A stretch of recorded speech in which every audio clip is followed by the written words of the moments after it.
Good day, everyone. Imagine, if you will, being born into a family where your Sunday roast comes with a side of international scandal and your family tree looks less like a plant and more like a high-stakes legal brief. You are trying to do some good in the world, perhaps abolish modern slavery, and then, boom, your father gets arrested on suspicion of misconduct in public office. Talk about a Monday morning mood dampener. Today, we are diving into the royal storm surrounding Princess Eugenie, her sudden departure from the world's oldest human rights organization, and the Epstein-shaped cloud that refuses to stop raining on the York family parade. Quick favor, if you are loving this, hit that subscribe button. Over 92% of viewers haven't yet. It is free, takes a second, and means the world to us. Thank you if you did. Now, back to the show. So, let us set the scene. On Sunday, the 8th of March 2026, the news broke like a dropped porcelain teapot. Princess Eugenie, the 35-year-old daughter of Prince Andrew and Sarah Ferguson, is officially out as a patron of Anti-Slavery International. Now, this is not just any charity. This is a heavyweight institution founded in 1839 by the legendary abolitionist Thomas Clarkson. Being a patron there is like being the captain of the ethical varsity team. But after 7 years, the charity issued a statement that was essentially the "it is not you, it is me" of the non-profit world.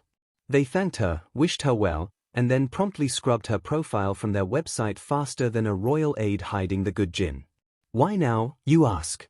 Well, in the world of the Windsors, timing is never an accident, it is an art form. This departure comes at a moment when the York name is carrying more baggage than a transatlantic flight.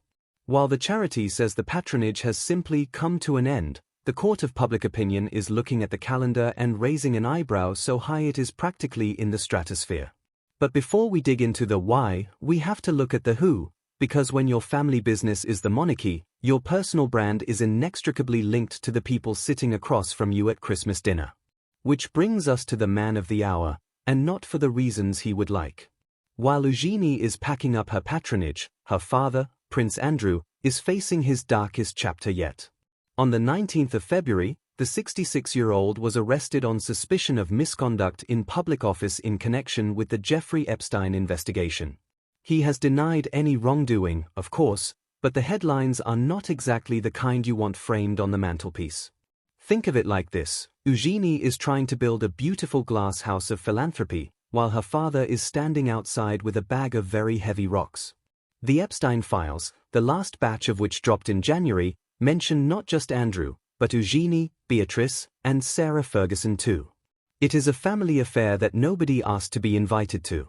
For Eugenie, being the face of an anti-slavery organization while her father's name is linked to a convicted sex offender is, shall we say, a bit of a branding nightmare.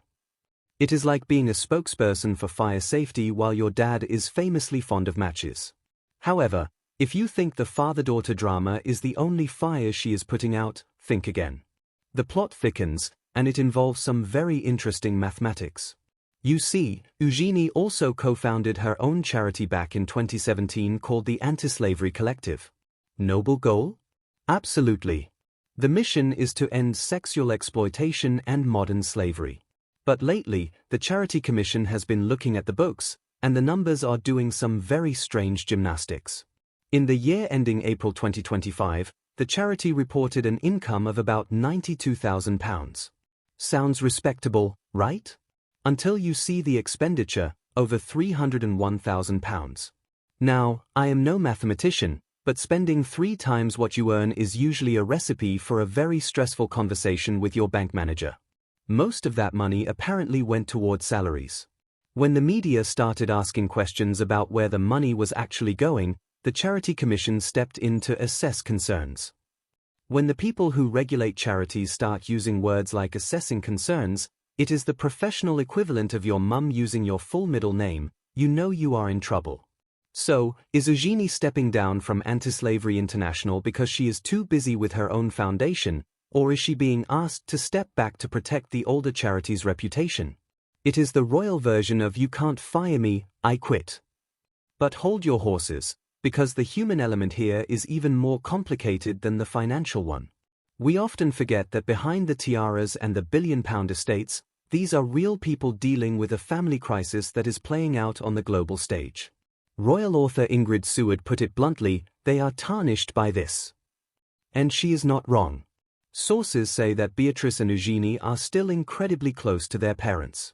They are caught in a classic Shakespearean dilemma: how do you stay a loyal daughter while the world expects you to run for the hills?